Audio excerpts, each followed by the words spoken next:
Hallelujah! সবাইকে জয় যিশু, ঈশ্বরের গৌরব। আজকের আমি প্রার্থনাতে যাব। তো বাক্য থেকে আজকের প্রার্থনা হবে। হালেলুয়া!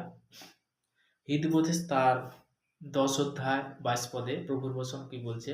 সদাপ্রভু আশীর্বাদ ধনমান করে এবং তিনি তাহার সহিত মনোদুঃখ দেন না। তাহলে সদাপ্রভু কি আশীর্বাদ ধনমান করে? প্রভুর বাক্য কি করে ধনমান করে? আশীর্বাদে পরিণত করে, ফলে ফলবান করে। তাই না? তো তেমনি নেক্সট আমরা বাক্যতে আসবো। আজকের ঈশ্বর গৌরব হোক। তো তেমনি নেক্সট বাক্যতে আমরা যখন আসবো সেই বাক্য থেকে আমরা আজকে জানবো। আমরা সবাই পরস্পর প্রভুর বাক্য দ্বারা যাব।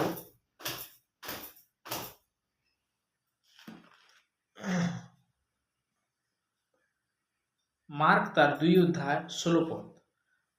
কিন্তু তিনি পাপীদিগকে করগ্রাহীদের সঙ্গে ভোজন করিতেছেন দেখিয়া ফরিসীরা মধ্যপকেরা তাহারাও শিষ্যদিগকে কহিলেন, উনি করগ্রাহী ও পাপীদের সঙ্গে ভোজন পান করেন। 17 পদে বলছে, যিশু তাহা শুনিয়া কহিলেন, সুস্থ লোকেদের চিকিৎসকের প্রয়োজন নেই, কিন্তু পীড়িতদের প্রয়োজন আছে। আমি ধার্মিক দিগকে নয়, কিন্তু পাপী দিগকে ডাকিতে আসিয়াছি। প্রভুর বাক্য বলছে তিনি কি ধার্মিক দিগকে নয়, তিনি কি পাপী দিগকে ডাকিতে আসছেন। Hallelujah! Thank you Jesus name, praise the Lord. প্রভু স্তুতি হোক। আজকের বলতে কি যিশুর নামে তো পরিত্রাণ পাচ্ছে। কিসে হচ্ছে? ক্যান্সার ভালো হচ্ছে, প্যারালিসিস ভালো হচ্ছে, বাবা কথা বলছে, অন্ধ দেখছে, ল্যাংড়া চলছে, বহুত গুপ্ত রোগ থেকে পরিত্রাণ পাচ্ছে। যে সন্তান বিয়ে হয়নি তার বিবাহ হয়ে যাচ্ছে, যে সন্তান মা হতে পারেনি তারও মা হয়ে যাচ্ছে। হালেলুয়া! আমরা বহুত বড় বড় সাক্ষ্য শুনেছি। ঈশ্বর গৌরব হোক।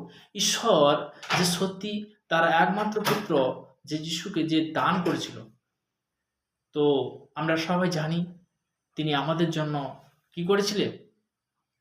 ক্রুশবিদ্ধ হয়েছিল। তিনি যদি না ক্রুশবিদ্ধ হতো, পৃথিবীতে মানুষ বাঁচত না।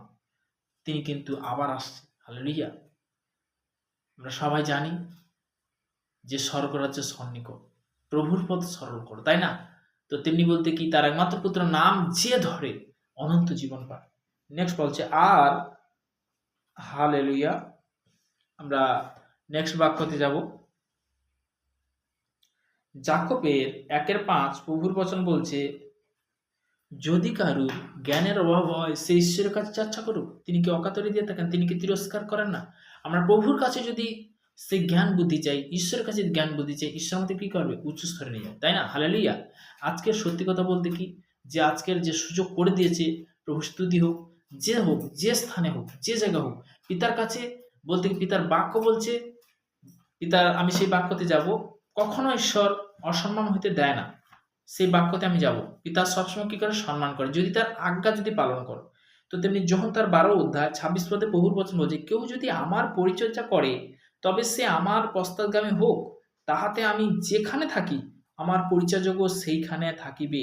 কেউ যদি আমার পরিচর্যা করে তবে পিতা তাহার সম্মান করিবে। এখানে কি বলছে?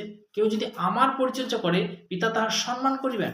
ঈশ্বর সবসময় চায় যে আমার সন্তান বলতে কি আগে বাড়ুক। তো তেমনি বলতে কি যে তার সন্তান সবসময় ভালো থাকুক, সুন্দর থাকুক, সুস্থ থাকুক, আনন্দ সহকারে থাকুক।